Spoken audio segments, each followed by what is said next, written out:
Hey everybody, Brother Nick here. Just wanted to share a little story that God showed me here not too long ago for all the children at home stuck inside. It's a parable found in Luke chapter 14. And everybody knows from past lessons what a parable is. It's a story that Jesus shares with people that has an inner meaning to it. And this lesson, this story in Luke chapter 14, talks about a certain man who threw a banquet, a party. And, most people think of parties and banquets. For kids, we think of birthday parties, right? So I brought here a little birthday hat and little party favors and a little cake and a candle. And this certain gentleman, he threw one of the biggest parties ever. You guys like birthday parties? Well, this was the ultimate birthday party. So there was go-karts to ride for the boys, ponies to ride for the girls. They had bounce houses, they had cake, they had ice cream, presents, magic show, the whole 9 yards. It didn't spare any expense. So you'd think that big of a party, everybody's going to want to go, right? He sent out all sorts of invitations and told everybody, hey, go out and invite everybody you can. Invite all my friends. They got to be at my birthday party. Well, sure enough, the day comes and nobody's there. You ever have a party and not a whole lot of people show up? Bet you he felt pretty sad and pretty upset.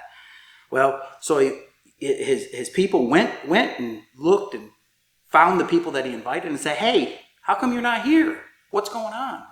Well, the first person said, well, we got some land that we just got, and I'm sorry, but I'm busy. I got to go look at the land. Well, came to the second person and said, hey, we're throwing a birthday party. Why aren't you coming? He said, well, we got some oxes and some donkeys that we just bought, and well, we got to go check those out and make sure they're good. So that's kind of a lame excuse, but okay.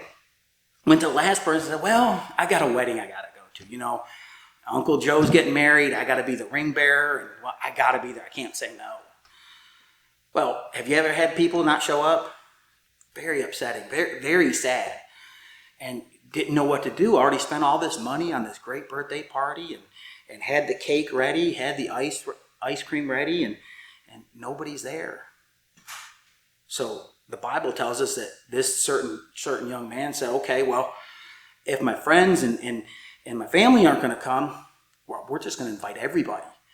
So he commanded all his servants to go out into the highways and byways and invite anybody and everybody, the poor, the destitute, people that have illnesses, people that are sick. Doesn't matter who they are. Bring them in. And that's exactly what they did. They went out and invited everybody they could. And before long, it was one of the biggest parties ever. There are people everywhere. And in this parable, because remember what we talked about, a parable is a story in the Bible that talks about an inner meaning. In this parable, this banquet that he's talking about actually talks about us getting to heaven. And right now, God is sending out invites to everybody. And just like this story, people are coming up with some pretty lame excuses. Well, I can't really go because I gotta, I'm working Sunday. I can't make it to church, or maybe I got friends that don't think church is cool. But really crazy excuses. And that's where the Bible says that Jesus commands us to go in the highways and byways and compel them to come. It doesn't matter how they're dressed, what they look like, invite them. And that's what our job is today. Today, our job is to go out in the highways and byways and invite everybody we can, all your friends, all your teachers, your neighbors, invite them to this party because Jesus is throwing the biggest party that anybody has ever seen. One day, we're going to be in heaven and we're going to be celebrating. And we have to invite somebody. So take this time when you're home, locked in, to pray about your friends and your family so that when this whole thing blows over and the church is released and the people are released to go out, that we invite people to church, that we invite them. Right now would be a good time to invite them to watch social media, watch our church website, and watch these lessons that are coming out. And that'll grip people's heart because believe me, nobody wants to miss a party. And nobody's going to want to miss this party that Jesus is showing. and that Jesus is putting on. So compel them to come. It's our jobs as Christians to compel them to come. Thank you.